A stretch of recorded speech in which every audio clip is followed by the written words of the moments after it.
नमस्कार, मैं हूं सत्यपाल और आप देख रहे हैं CWB हिंदी न्यूज। आज चैत्र मास के शुक्ल पक्ष की प्रतिपदा तिथि और दिन मंगलवार है। तदनुसार अंग्रेजी तारीख 9 अप्रैल सन 2024। आज यानी 9 अप्रैल 2024 से चैत्र नवरात्र प्रारंभ होने जा रहे हैं। सबसे पहले आज के मुख्य समाचार। हरियाणा में पोस्टेड 7 राज्यों के कर्मचारियों को राहत, वोट के लिए मिलेगी पेड लीव, सिर्फ अपने लोकसभा में ही जाने की होगी छूट। हरियाणा में 10वीं और 12वीं की परीक्षाएं खत्म, HBSC अध्यक्ष ने दिया रिजल्ट का संकेत, बताएंगे कब तक आएगा रिजल्ट। हरियाणा जेजेपी अध्यक्ष ने लोकसभा चुनाव के बीच पार्टी छोड़ी, उपाध्यक्ष, राष्ट्रीय प्रदेश महासचिव समेत 5 का इस्तीफा, बोले जजपा में भावनाओं का हुआ हनन। हरियाणा में अटल सेवा केंद्र बनेंगे आमजन के सहयोगी, घर बैठे मिलेगी सरकारी सेवाओं का लाभ। पहली बार मीडिया के सामने खुलकर बोले अनिल विज, हर सवालों का दिया जवाब, बताएंगे पूरी अपडेट। हरियाणा की राजनीति में बड़ा उलटफेर, अजय चौटाला के खासमखास रहे मीनू थामेंगे बीजेपी का दामन। हरियाणा के 14 जिलों में भूजल स्तर गिरने की समस्या हुई गंभीर, फ्लोराइड की अत्यधिक मात्रा बीमारियों को दे रही है न्योता। हरियाणा में पूर्व केंद्रीय मंत्री ने बीजेपी छोड़ी, आज 10 साल बाद कांग्रेस में वापसी। राजनीति की ट्रेजेडी किंग वीरेंद्र सिंह का बांगर बेल्ट में है दबदबा। रेलवे ने 4 स्पेशल ट्रेनें शुरू की, रेवाड़ी होकर गुजरेंगी बीकानेर दरभंगा एक्सप्रेस। 14 अप्रैल से होगा स्पेशल ट्रेनों का संचालन शुरू। हरियाणा कांग्रेस में जसपा विधायकों की एंट्री की हलचल, लोकसभा टिकट की कर रहे हैं मांग। कुमारी शैलजा समर्थन में दिखाई दी तो हुड्डा ने किया विरोध, कल हो सकता है सीटों का ऐलान। आज महम में होगी भाजपा की विजय संकल्प रैली, मुख्यमंत्री और पूर्व मुख्यमंत्री मनोहर लाल खट्टर करेंगे शिरकत। सोनीपत से अलवर तक शुरू की जाएगी बस सेवा, बस सोनीपत से चलकर बहादुरगढ़, गुरुग्राम और सोना होते हुए पहुंचेगी अलवर। जींद में पिंडारा तीर्थ पर उमड़े श्रद्धालु, सोमवती अमावस्या पर स्नान करके किया पिंडदान, महाभारत काल में पांडु यहां आए थे।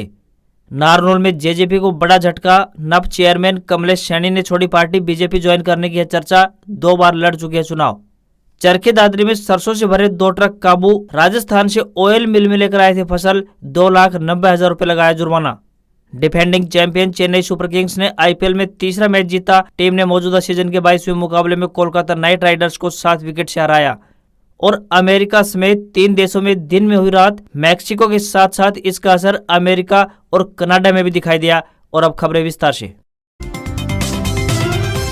देश के 14 राज्यों में रविवार से शुरू हुआ बारिश का दौर सोमवार को भी जारी रहा। मौसम विभाग के मुताबिक माने तो ओडिशा, महाराष्ट्र और छत्तीसगढ़ में बारिश के साथ ओले गिरने की संभावना जताई गई है। वहीं केरल, तेलंगाना, बिहार, झारखंड, पश्चिम बंगाल, असम, सिक्किम, मेघालय और अरुणाचल प्रदेश में हल्की बरसात हो सकती है। वहीं गुजरात, गोवा, कर्नाटक, केरल, तेलंगाना, आंध्र प्रदेश, तमिलनाडु और पुडुचेरी में लू का असर जारी रहेगा। इन राज्यों का मौजूदा तापमान 43 डिग्री सेल्सियस तक पहुँच चुका है। मौसम विभाग ने बताया कि पश्चिम बंगाल, पूर्वोत्तर भारत, ओडिशा, बिहार, छत्तीसगढ़ और मध्य महाराष्ट्र में 40 से 50 किलोमीटर प्रति घंटे की रफ्तार से हवाएं चलने का अनुमान लगाया है। इसके अलावा 9 से 12 अप्रैल के बीच केरल, तटीय आंध्र प्रदेश, तेलंगाना और कर्नाटक में बारिश हो सकती है। उत्तर भारत में इस सप्ताह 2 वेस्टर्न डिस्टर्बेंस टकराने वाले हैं, जिससे उत्तर भारत का तापमान एक बार फिर से करवट लेगा। पहला वेस्टर्न डिस्टर्बेंस 10 अप्रैल और दूसरा 13 अप्रैल को एक्टिव होगा। उत्तर भारत में हिमाचल प्रदेश में 10 से 13 अप्रैल तक बारिश होने की संभावनाएं बनी हुई है। वहीं पंजाब और चंडीगढ़ में 13 अप्रैल को बारिश होने के आसार बन रहे हैं। फिलहाल कुछ दिन पंजाब व चंडीगढ़ में मौसम खुश्क रहेगा और गर्मी बढ़ेगी। वहीं हरियाणा की बात करें तो हरियाणा में 12 अप्रैल तक बारिश की संभावना नहीं है। हालांकि राज्य के दक्षिण के कुछ जिलों में बादल छाए रह सकते हैं। 12 अप्रैल के बाद पश्चिमी विक्षोभ के एक्टिव होने से बारिश के आसार बन रहे हैं। इस दौरान 20 से 30 किलोमीटर प्रति घंटे की स्पीड से हवाएं चल सकती है। कुछ स्थानों पर बूंदाबांदी और ओले गिरने की भी संभावना मौसम विभाग ने व्यक्त की है।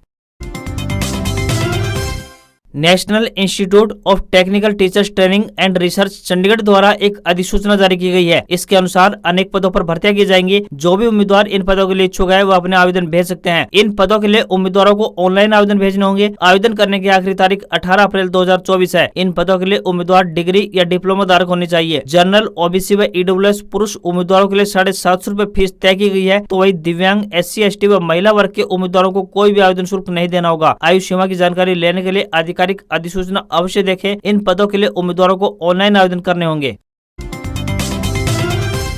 हरियाणा की बीजेपी सरकार ने ऑनलाइन सेवाओं को लाभ उठाने में प्रदेश की जनता को होने वाली समस्याओं को दूर करने की दिशा में एक नई पहल की है। सरकार ने उनकी मुश्किलों को आसान बनाने के संबंध में सूबे की हर पंचायत में अटल सेवा केंद्र स्थापित करने की योजना बनाई है। इसके लिए पहले चरण में 3,400 गाँव के लिए ऑपरेटर चयनित कर दिए हैं। 2 तरह की लिखित परीक्षा के बाद इनका चयन किया गया है। अटल सेवा केंद्र में ऑपरेटर के लिए शैक्षणिक योग्यता 12वीं पास और कंप्यूटर का ज्ञान होना अनिवार्य किया गया था। गाँव में नियुक्त किए गए इन ऑपरेटर को विकास एवं पंचायत विभाग के अधीन लाया जाएगा। बाकी के गाँव के लिए भी ऐसे ही युवाओं की भर्ती प्रक्रिया शुरू की जाएगी, लेकिन आदर्श आचार संहिता हटने के बाद इसे जून में आगे बढ़ाया जाएगा। इन केंद्रों पर कंप्यूटर, फर्नीचर, इंटरनेट, बिजली पानी सहित सभी जरूरी सुविधाओं का प्रबंध पंचायत व निकाय विभाग द्वारा किया जाएगा। चयनित युवाओं को प्रति माह तय 6,000 रूपए मानदेय दिया जाएगा। इसके अलावा विभिन्न नागरिक सेवाओं के लिए मामूली शुल्क तय किया गया है। इस शुल्क और तय मानदेय को मिलाकर इन युवाओं को प्रति महीना करीब 15,000 रूपए मानदेय पड़ेगा। हरियाणा के विभिन्न विभागों में कार्यरत 7 राज्यों के सरकारी कर्मचारियों के लिए एक बड़ी खबर सामने आई है। प्रदेश सरकार ने लोकसभा चुनाव में मतदान करने के लिए इन्हें पेड लीव देने की घोषणा की है। प्रदेश सरकार के इस फैसले से इन कर्मचारियों को राहत पहुंचेगी। सरकार की ओर से जारी अधिसूचना में कहा गया है कि पंजाब, चंडीगढ़, हिमाचल प्रदेश, उत्तराखंड, उत्तर प्रदेश, दिल्ली और राजस्थान में अपना वोट डालने के लिए रजिस्टर्ड मतदाता को पेड लीव दी जाएगी। इसमें सरकारी के साथ साथ निजी क्षेत्र जैसे कि कारखानों, वाणिज्य, निजी प्रतिष्ठानों के कर्मचारी भी शामिल होंगे। हरियाणा राज्य में 10वीं और 12वीं कक्षा की बोर्ड परीक्षाएं खत्म हो चुकी हैं। बता दें कि इस साल दोनों कक्षाओं की परीक्षाएं 27 फरवरी से लेकर 2 अप्रैल तक यानी कि 1 महीने 5 दिन तक चली। इस बार इन परीक्षाओं में 5,80,533 छात्र परीक्षाओं में शामिल हुए। अब बोर्ड ने कॉपी चेकिंग की प्रोसेस शुरू कर दी है। परीक्षाओं के रिजल्ट को लेकर हरियाणा विद्यालय शिक्षा बोर्ड के अध्यक्ष डॉक्टर वीपी यादव ने कहा है कि पिछले सालों की बात करें तो 2022 में 58 दिन तथा 2023 में 52 दिनों में रिजल्ट आया था। उन्होंने कोई निश्चित तिथि तो नहीं बताई, लेकिन कहा कि इस वर्ष रिजल्ट के लिए अन्य सालों से कम इंतजार करना होगा। ऐसे में कयास लगाए जा रहे हैं कि 15 मई तक रिजल्ट जारी हो सकता है। हरियाणा में बीजेपी सरकार बदलने के बाद से ही लगातार अनिल विज सुर्खियों में रहे हैं। कारण यह है कि अनिल विज को अभी तक कोई भी विभाग नहीं मिला है। ऐसे में अनिल विज ने मीडिया के सामने रूबरू होकर कई सवालों का जवाब दिया है। नायब सरकार में विज का कोई विभाग नहीं दिए जाने पर विज ने कहा कि उन्हें इसमें कोई आपत्ति नहीं है, यह मुख्यमंत्री का अधिकार है। नायब सैनी और मनोहर लाल ने बैठकर सोचा होगा, वही हुआ होगा। लोकसभा चुनाव के दौरान बैठक से दूर रहने पर अनिल विज ने कहा कि मैं पार्टी का छोटा कार्यकर्ता हूँ, क्योंकि अब जब इतनी बड़ी घटना घटी है तो किसी ने मुझसे बात तक नहीं की। इसका मतलब यह है कि मैं एक छोटा सा कार्यकर्ता हूं। मैं खुद को अंबाला कैंट तक ही सीमित रखूंगा। हम भाजपा को अधिक से अधिक मतों से चुनाव जिताने का प्रयास कर रहे हैं।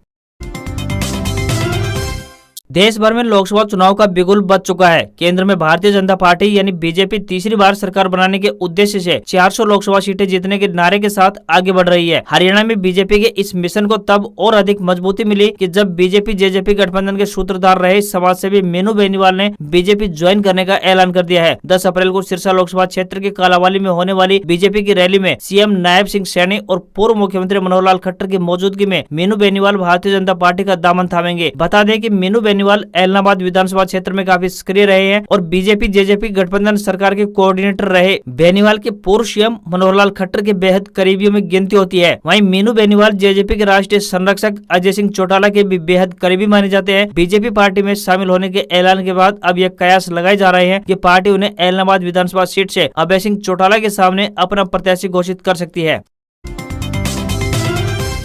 हरियाणा में भूजल स्तर का लगातार गिरना एक गंभीर संकट की ओर इशारा कर रहा है। सूबे के 14 जिलों में स्थिति गंभीर रूप ले चुकी है और 1948 गांव रेड जोन में पहुंच चुके हैं। इतना ही नहीं, 141 खंडों में से 85 ब्लॉक डार्क जोन की श्रेणी में आ चुके हैं। जल संसाधन मंत्रालय द्वारा हरियाणा को लेकर जारी की गई रिपोर्ट में सभी जिला अधिकारियों को वर्ष 2025 तक इसमें सुधार करने के निर्देश जारी किए गए हैं। जल संसाधन मंत्रालय द्वारा जारी रिपोर्ट के मुताबिक प्रदेश के 14 जिलों में भूजल स्तर 30 मीटर से भी नीचे खिसक चुका है। वहीं 61% क्षेत्र में भूजल का अत्यधिक दोहन हो रहा है और प्रदेश के जीटी बेल्ट के साथ साथ दक्षिण हरियाणा में पानी की उपलब्धता लगातार घट रही है। सूबे के जिलों खासकर भिवानी, महेंद्रगढ़, रेवाड़ी, झज्जर, हिसार, सिरसा, कुरुक्षेत्र, कैथल, अंबाला, करनाल, जींद, पानीपत और सोनीपत में स्थिति और भी गंभीर हो चुकी है। पानीपत के अटावला और जींद के उचाणा में भी भूजल में फ्लोराइड की मात्रा अत्यधिक है। भिवानी के लोहरवाला गाँव में पानी में फ्लोराइड का स्तर 22 मिलीग्राम प्रति लीटर दर्ज किया गया है, जो की अनुमेय सीमा से 15 गुना अधिक है। एक्सपर्ट के मुताबिक बात करें तो 1.5 मिलीग्राम प्रति लीटर से अधिक फ्लोराइड सांद्रता वाला पानी पीने योग्य नहीं होता है। भूजल में अपशिष्ट पदार्थों का मिश्रण बढ़ने से ब्लड प्रेशर, पथरी, दिमागी कमजोरी, शरीर में दर्द, पेट के रोग, पीलिया की शिकायतें आदि बीमारियों का खतरा बढ़ जाता है। हरियाणा में रेल यात्रियों के लिए एक अच्छी खबर सामने आई है। अप्रैल महीने में अतिरिक्त यात्री भार को देखते हुए उत्तर पश्चिमी रेलवे ने 4 स्पेशल ट्रेनें संचालित करने का अहम फैसला लिया है। इनमें बीकानेर दरभंगा बीकानेर ट्रेन रेवाड़ी जंक्शन से होकर गुजरेगी। इन ट्रेनों का 14 अप्रैल से संचालन होगा। Train number 04707 Bikaner Darbhanga special train 14 और 21 अप्रैल को बीकानेर से रविवार को 12:15 पर रवाना होकर सोमवार की रात 8:30 बजे दरभंगा पहुँच जाएगी। इसी तरह train number 04708 Darbhanga Bikaner special train 15 और 22 अप्रैल को दरभंगा से सोमवार सोमवार को रात 11:30 बजे रवाना होकर बुधवार को सुबह 8:40 पर बीकानेर पहुंचेगी। ये ट्रेन रतनगढ़, चूरू, सादुलपुर, लोहारू, रेवाड़ी, दिल्ली, गाजियाबाद, मुरादाबाद, बरेली, सीतापुर, गोंडा, गोरखपुर, कप्तानगंज, गुगली, पनिया हवा, नरकटियागंज, रक्सौल, बैरगनिया व जोगियारा स्टेशन पर दोनों दिशाओं में ठहराव करती हुई जाएगी। तो वहीं ट्रेन नंबर 04809 भगत की कोठी बेंगलुरु स्पेशल ट्रेन का 21 और 27 अप्रैल को संचालन होगा। वहीं ट्रेन नंबर 09609 मदार हावड़ा एक्सप्रेस स्पेशल ट्रेन का 14 और 21 अप्रैल को संचालन होगा। तो वहीं ट्रेन नंबर 04811 भगत की कोठी कोयम्बटूर स्पेशल ट्रेन का 18 और 27 अप्रैल को संचालन होने जा रहा है। लोकसभा चुनाव का बिगुल बज चुका है और हरियाणा की राजनीति में इन दिनों इतनी ज्यादा उथल पुथल मची हुई है कि सुबह की जनता को कुछ समझ ही नहीं आ रहा है। बता दें कि दुष्यंत चौटाला की जननायक जनता पार्टी यानी जेजेपी के विधायकों की कांग्रेस पार्टी में एंट्री की खबर से तूफान खड़ा हो गया है। कांग्रेस से जुड़े सूत्रों के मुताबिक माने तो जेजेपी के 2 विधायक उनके संपर्क में है और इन विधायकों को लोकसभा टिकट देने को लेकर हरियाणा कांग्रेस में भूचाल मचा हुआ है। किसी समय ये विधायक कांग्रेस पार्टी में ही हुआ करते थे, तो ऐसे में उनकी घर वापसी करवाकर कांग्रेस सियासी तौर पर सुर्खियां बटोरना चाहती है। इसी वजह से हरियाणा में कांग्रेस के लिए लोकसभा चुनाव को लेकर प्रत्याशी घोषित करने में भी पेच फंसा हुआ है। रोहतक, सोनीपत और फरीदाबाद लोकसभा सीटों पर तो सहमति बन चुकी है। वहीं हरियाणा कांग्रेस के बड़े चेहरे लोकसभा चुनाव में नहीं लड़ना चाहते हैं, तो ऐसे में वो अपने समर्थकों को टिकट दिलाने की जुगत में लगे हुए हैं। हालांकि इन चेहरों की एंट्री को लेकर पूर्व मुख्यमंत्री भूपेंद्र सिंह हुड्डा विरोध जता रहे हैं, जबकि एसआर के ग्रुप इनके पक्ष में नजर आ रहा है। पार्टी सूत्रों के अनुसार 9 अप्रैल को दिल्ली में केंद्रीय चुनाव समिति की बैठक बुलाई गई है और 10 अप्रैल को हरियाणा में लोकसभा प्रत्याशियों की लिस्ट जारी हो सकती है। गिरफ्तार किए गए 5 किसान नेताओं की रिहाई के लिए 9 अप्रैल से शंभू बॉर्डर पर आंदोलन वाले स्थान पर रेल रोकी जाएगी। यदि इसके बाद भी किसान रिहा नहीं किए गए तो रेल रोकने के पॉइंट और बढ़ा दिए जाएंगे। यह तब तक चलता रहेगा जब तक किसान नेताओं की रिहाई नहीं होगी। यह बात सोमवार को जाट धर्मशाला में पत्रकारों से बातचीत में भारतीय किसान यूनियन शहीद भगत सिंह के राष्ट्रीय अध्यक्ष अमरजीत मोहड़ी ने कही है। उन्होंने कहा कि उनका आंदोलन लगातार जारी रहेगा। नई सरकार के गठन के बाद भी वे फिर से अपनी मांग दोहराएंगे। यदि नई सरकार ने भी उनकी मांग नहीं मानी तो आंदोलन को और तेज कर दिया जाएगा। शंभू और खनौरी बॉर्डर पर लोग शांति से बैठे हैं। सरकार ने जबरदस्ती किसानों को गिरफ्तार किया है। मोदी ने कहा है कि जब तक 23 फसलों के एमएसपी पर खरीद की कानूनी गारंटी नहीं बनेगी और किसानों की अन्य मांगे पूरी नहीं होंगी, तब तक आंदोलन जारी रहेगा। हरियाणा के महम की अनाज मंडी में मंगलवार को भाजपा की विजय संकल्प रैली होगी। रैली में मुख्यमंत्री नायब सिंह सैनी, पूर्व मुख्यमंत्री मनोहर लाल के अलावा लोकसभा क्षेत्र के कई नेता शिरकत करेंगे। हल्के के गांव सैमान व भैणी चंद्रपाल में रोहतक लोकसभा क्षेत्र के सांसद और भाजपा प्रत्याशी डॉक्टर अरविंद शर्मा के हुए विरोध को देखते हुए पुलिस ने रैली स्थल की सुरक्षा की समीक्षा की है। बड़े पंडाल में लगभग 5000 कुर्सियां लगाई गई है। स्टेज पर वीवीआईपी व वीआईपी सहित 65 लोगों के बैठने की व्यवस्था होगी। साथ ही कार्यकर्ताओं की रैली की व्यवस्था संभालने के लिए ड्यूटी लगाई गई है। इनमें पुरुष व महिलाएं शामिल रहेंगे। सांसद अरविंद शर्मा, राज्यसभा सदस्य रामचंद्र जांगड़ा व शमशेर खरकड़ा सहित अन्य नेता मंच पर मौजूद रहेंगे। रैली की आयोजक भाजपा नेत्री राधा अहलावत ने कहा है कि सांसद अरविंद शर्मा के कार्यक्रम में हुड़दंग मचाने वाले कोई और नहीं है। यह कांग्रेस की बौखलाहट का नतीजा है, लेकिन इससे रैली में जनता और ज्यादा पहुंचेगी। जनता शांति प्रिय माहौल पसंद करती है। हरियाणा में लोकसभा चुनाव से पहले जननायक जनता पार्टी यानी जेजेपी में बगावत शुरू हो गई है। प्रदेश अध्यक्ष निशान सिंह ने पार्टी छोड़ दी है। उन्होंने अभी पार्टी हाईकमान को मौखिक रूप से पार्टी छोड़ने की जानकारी दी है। जल्द ही लिखित इस्तीफा राष्ट्रीय अध्यक्ष अजय सिंह चौटाला को सौंपेंगे। निशान सिंह के कांग्रेस में जाने की अटकलें लगाई जा रही है। दिसंबर 2018 में जेजेपी बनने के साथ ही उन्हें प्रदेश अध्यक्ष की कमान सौंपी गई थी। वही साल 2021 और 2023 में जेजेपी के पूरे संगठन में फेरबदल हुआ, लेकिन निशान सिंह को हर बार प्रदेश अध्यक्ष की जिम्मेदारी मिली। पार्टी सूत्रों का कहना है कि निशान सिंह पार्टी के सीनियर नेताओं के कुछ फैसलों से सहमत नहीं है। वहीं हिसार पहुंचे जेजेपी नेता व पूर्व डिप्टी सीएम दुष्यंत चौटाला ने कहा कि उन्हें अपने फैसले पर पुनर्विचार करना चाहिए। उधर पार्टी के राष्ट्रीय महासचिव और नारनौल नगर परिषद की चेयरपर्सन कमलेश सैनी ने भी इस्तीफा दे दिया है। इस्तीफा ईमेल के माध्यम से अध्यक्ष अजय सिंह चौटाला को भेजा है। इस्तीफे में सैनी ने लिखा है कि मेरा त्यागपत्र तत्काल प्रभाव से माना जाए। इसके साथ ही जेजेपी की प्रदेश महासचिव रेखा साक्य ने भी पार्टी छोड़ने का ऐलान किया है। वह 2019 में भाजपा को छोड़कर जेजेपी में शामिल हुई थी। इधर जेजेपी प्रदेश उपाध्यक्ष सुरेंद्र लेगा ने भी पार्टी को गुड बाय बोल दिया है। सुरेंद्र भी पार्टी छोड़ चुके निशान सिंह के साथ दिखाई दिए। उन्होंने कहा कि जो निर्णय निशान सिंह लेंगे वह उनके साथ रहेंगे। फतेहाबाद जिले में जेजेपी को एक और बड़ा झटका लगा है। पार्टी की प्रदेश महिला सचिव ममता कटारिया ने भी पार्टी को अलविदा कह दिया है। उन्होंने वीडियो जारी कर कहा कि दुष्यंत चौटाला ने डिप्टी सीएम रहते हुए रतिया हल्के को बिल्कुल अनदेखा कर दिया। रतिया में कोई भी काम नहीं हुआ। उन्होंने कहा कि जब वह फील्ड में जाती है तो लोग काम के बारे में पूछते हैं। उनका कोई भी काम नहीं हुआ है, जिस कारण वह पार्टी छोड़ रही है। साथ ही बता दें कि भाजपा से गठबंधन टूटने के बाद ही जसपा में मनमुटाव बढ़ा। 10 में से 5 विधायक नाराज चल रहे हैं। इनमें पूर्व मंत्री देवेंद्र बबली, ईश्वर सिंह, जोगीराम सिहाग, रामनिवास सुरजाखेड़ा और रामकुमार गौतम शामिल हैं।